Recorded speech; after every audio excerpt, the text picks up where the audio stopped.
perguruan tinggi Bapak Ibu. Jadi tiga. Jadi selain mengajar juga meneliti juga melakukan pengabdian. Nah jadi ini dalam rangka melakukan salah satunya tadi adalah pengabdian Bapak Ibu ya. Jadi kami harus terjun memang gitu ke masyarakat untuk mengimplementasikan apa-apa yang kami punya gitu di perguruan tinggi, berbagi bersama dengan masyarakat sehingga ada manfaat dari ilmu yang kami peroleh atau yang kami dalami di perguruan tinggi Bapak Ibu. Tentang pengembangan instrumen tes ya, bentuk esai dan pilihan ganda. Ya, jadi kemarin juga waktu survei gitu Ibu Kepala Sekolah menyampaikan kepada ketua panitia kami bahwa mungkin yang dipilihkan di pelatihan ini adalah guru-guru muda katanya. Jadi guru-guru muda yang masih perlu begitu ya, sedikit banyak begitu tentang pelatihan ini gitu. Pelatihan ini kita mulai karena kami juga harus melakukan pelaporan nanti tentang pelaksanaan pelatihan ini. Jadi sebelumnya mohon maaf Bapak Ibu minta waktu 5 menit untuk mengisi instrumen sebelum pelatihan.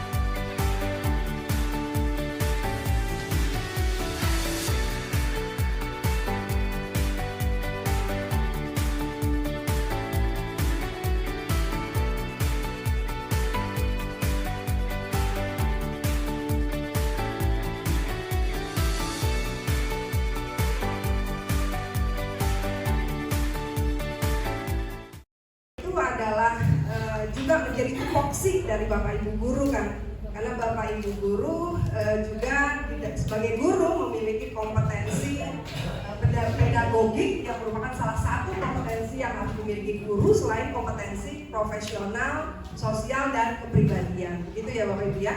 Nah kompetensi pedagogik, nah itu diantaranya adalah kemampuan untuk melaksanakan pembelajaran, kemudian merencanakan, melaksanakan pembelajaran dan melakukan evaluasi. Jadi dalam kompetensi pedagogik yang merupakan bagian dari kompetensi guru itu ada kompetensi bagaimana merencanakan pembelajaran, kemudian melaksanakan dan kemudian melakukan evaluasi. Ya, yang sudah dibuat ini. Ya, sesuai dengan karakteristik peserta didik apa enggak gitu, tingkat kesukarannya bagaimana. Nah itu adalah kompetensi-kompetensi yang harus dikuasai tentunya di dalam evaluasi pembelajaran. Persyaratan akademis, ya, alat yang memenuhi persyaratan akademis. Jadi ada nilai akademisnya, ada nilai-nilai ilmiahnya yang digunakan untuk mengukur suatu objek ukur ya. Nah, untuk mengumpulkan data mengenai suatu variabel. Jadi instrumen apa untuk mengukur objek ukur ya tentang pencapaian hasil belajar misalkan. Ya, tentang penguasaan terhadap topik tertentu. Nah, dia harus memenuhi persyaratan akademis. Jadi instrumen itu adalah alat yang memenuhi persyaratan akademis yang digunakan untuk mengukur suatu objek. Mengembangkan instrumen tes ya tentang kemudian pengertian kisi-kisi. Kemudian bentuk-bentuk instrumen tes. Nah, di sini nanti juga bentuk instrumen tes itu juga banyak, Bapak Ibu. Jadi ada yang pilihan ganda, ada esai, ada isian singkat, ada menjodohkan, ada benar salah gitu kan. Nah, di sini saya akan batasi yang paling banyak juga digunakan di sekolah yang dipakai dalam rangka kegiatan pengukuran dan penilaian. Nah, tes bagian tersempit dari penilaian. Nah, jadi kalau dilihat dari luasnya, mula-mula tes dulu, kemudian tes itu adalah pengukuran, kemudian lebih luas lagi adalah penilaian. Dari hasil pengukuran kita mendapatkan nilai. Nah, itu adalah pengertian instrumen ya. Nah, jadi untuk bisa mengembangkan instrumen kita harus tahu tentunya Bapak Ibu ya tahap-tahapannya gitu. Jadi tidak asal mengembangkan instrumen saja, ada tahap-tahapannya gitu yang harus kita lakukan, yang harus kita ketahui gitu. Jadi apa saja itu tujuan tesnya itu dulu. Jadi pertama kita sebelum mengembangkan instrumen tes adalah tahu dulu tujuannya apa gitu.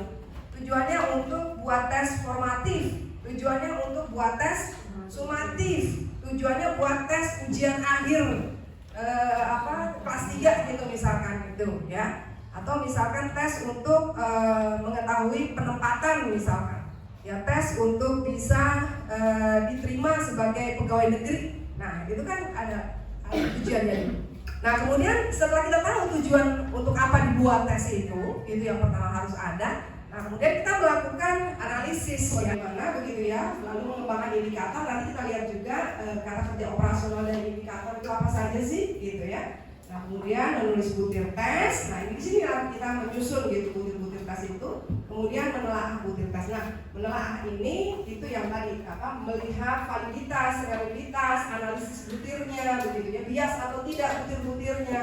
Nah, itu kan idealnya memang tahapan itu seperti itu. Walaupun mungkin karena kalau kita mengembangkan yang sesungguhnya gitu ya, kadang suka diabaikan, melakukan analisis kurikulum, membuat kisi-kisi, menyusun melengkapi indikator pencapaian kompetensinya, lalu menyusun butir-butir tesnya, melakukan penelaahan, yang dianalisis hasil penelaahannya, kemudian direvisi, diuji coba, kemudian direvisi lagi, baru dicetak final, ya Bapak Ibu. Nah, jadi idealnya memang harus seperti itu ya. Jadi kalau tes-tes yang ketat tadi ya, seperti ujian nasional segala macam itu ya harus dilakukan dengan prosedur yang ketat seperti ini, karena ini adalah prosedur yang sudah ditetapkan, yang terstandar ya. Jadi kalau ingin memiliki instrumen tes yang berkualitas gitu ya harus melalui tahapan pengembangan instrumen yang memang sudah terstandar seperti itu. Nah, kalau kemampuan menganalisis, kata kerja operasionalnya apa saja? Membandingkan, membedakan. Nah, itu kan juga sering ya. Nah, itu sudah kemampuan menganalisis itu. Ya, memeriksa, melakukan pengujian. Nah, itu adalah kemampuan analisis. Ya, melakukan ujilah ya kebenaran dari teorema ini misalkan. Nah, itu sudah merupakan kemampuan analisis gitu ya. Nah, contoh indikator yang baik. Ya, nih misalkan disajikan grafik gerak parabola. Peserta didik dapat menentukan jangkauan maksimum dengan tepat. Nah, coba contoh di atas ya Bapak Ibu tebak. Jangan ini dulu, jangan audiensnya yang mana? Audiensnya ya peserta didik tentunya. Ya, oke. Kemudian behaviornya. Behaviornya mana? Menentukan. Dapat menentukan jangkauan maksimum. Ya, dapat menentukan jangkauan maksimum. Itu behavior, perilaku yang mau diukurnya. Oke. Kemudian conditionnya.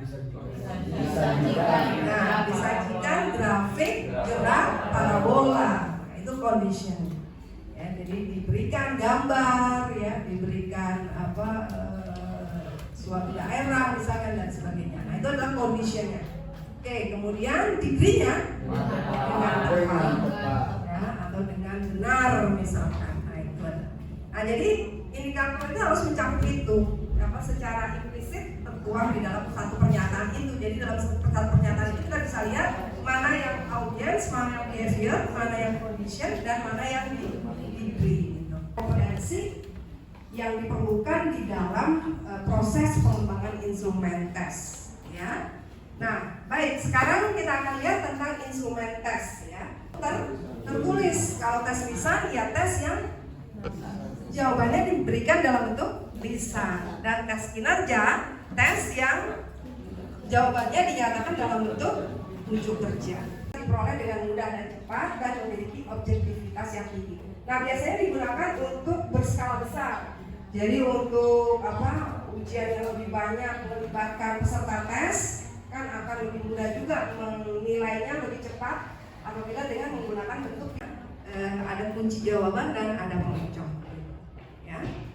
Oke, baik. Nah, kan Bapak Ibu bisa lihat di sini kunci jawaban itu adalah homogen. Jadi dari pokok soal, terus ada kaidah pengembangan soalnya, kemudian juga tentang pengecoh, ya, indikator, ya, pilihan dan optionnya.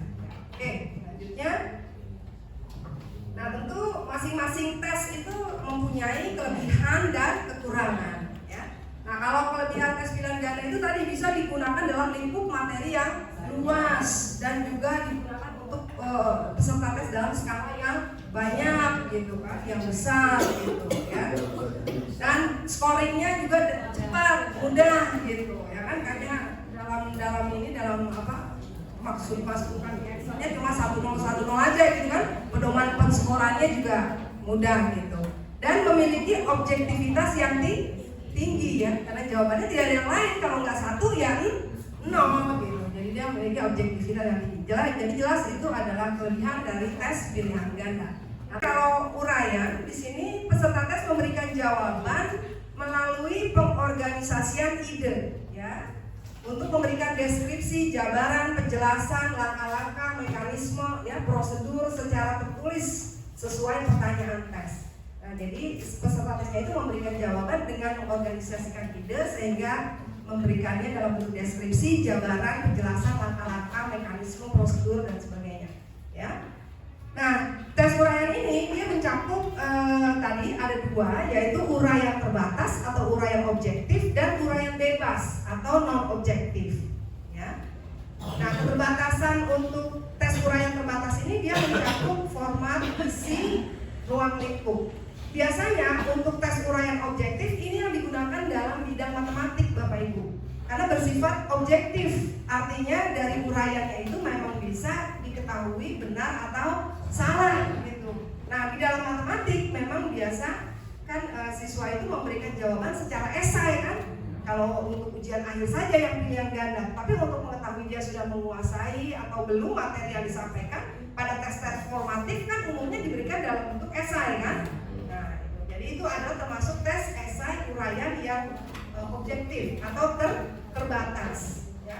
Jadi terbatasnya ini ya karena hanya mencakup misalkan untuk materi tertentu gitu kan, tentang ruang jawabannya juga yang sesuai dengan pedoman penskoran gitu kan. Jadi itu adalah uraian yang terbatas atau uraian yang objektif.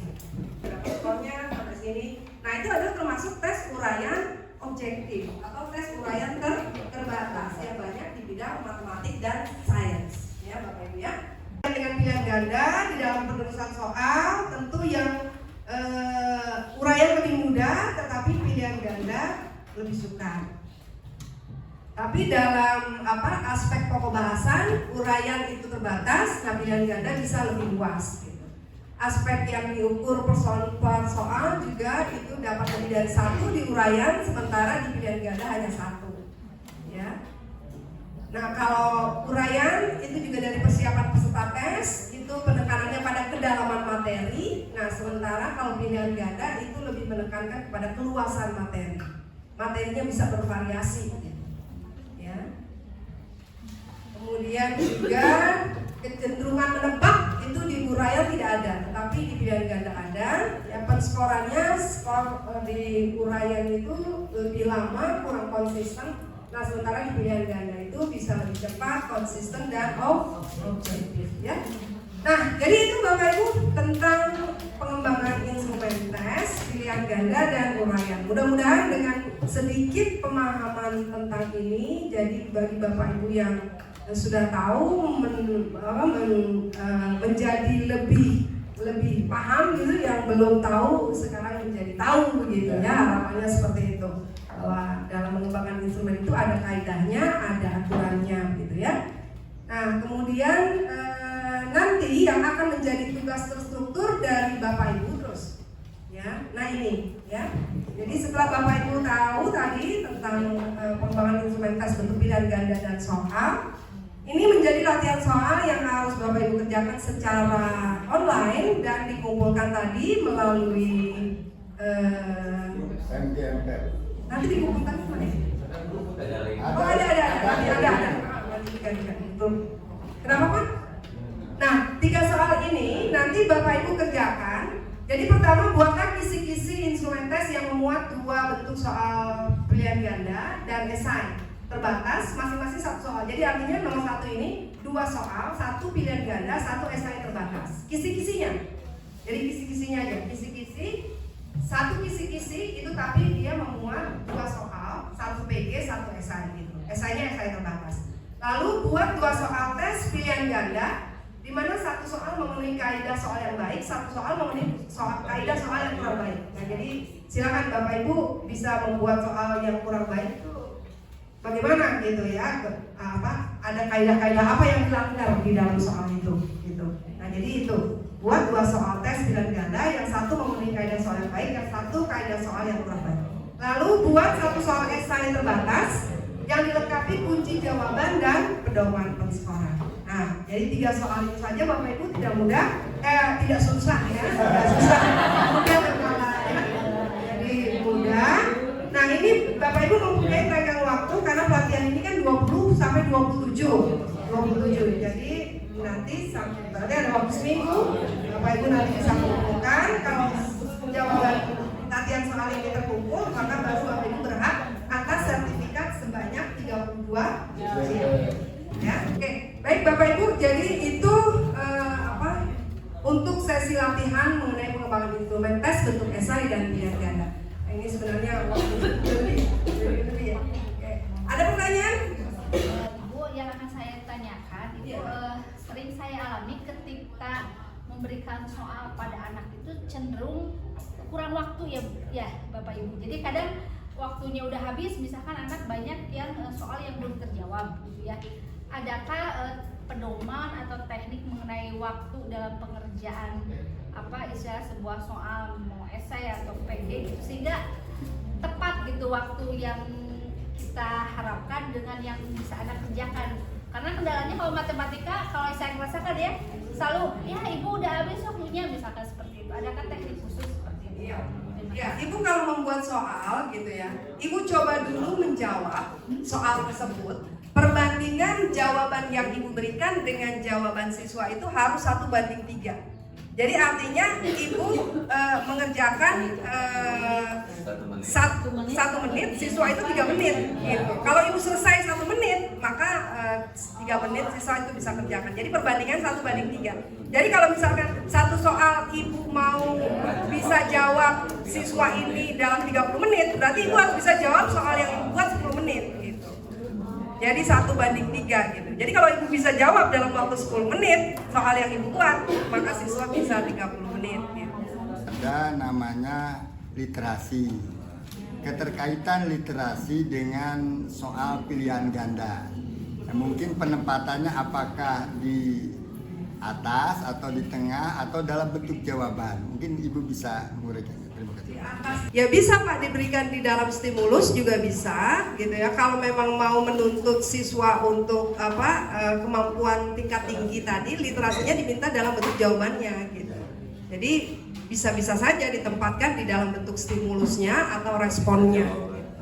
Ya Pak ya, yang jelas dari kalau literasi ya di pertanyaan itu kan siswa juga kan harus menganalisis dari pertanyaannya itu kan. Jadi dia belajar juga membaca begitu, memahami di situ. Tapi kalau menghendaki jawaban tingkat tinggi, maka responnya diberikan dalam bentuk literasi. Gitu ya Pak ya.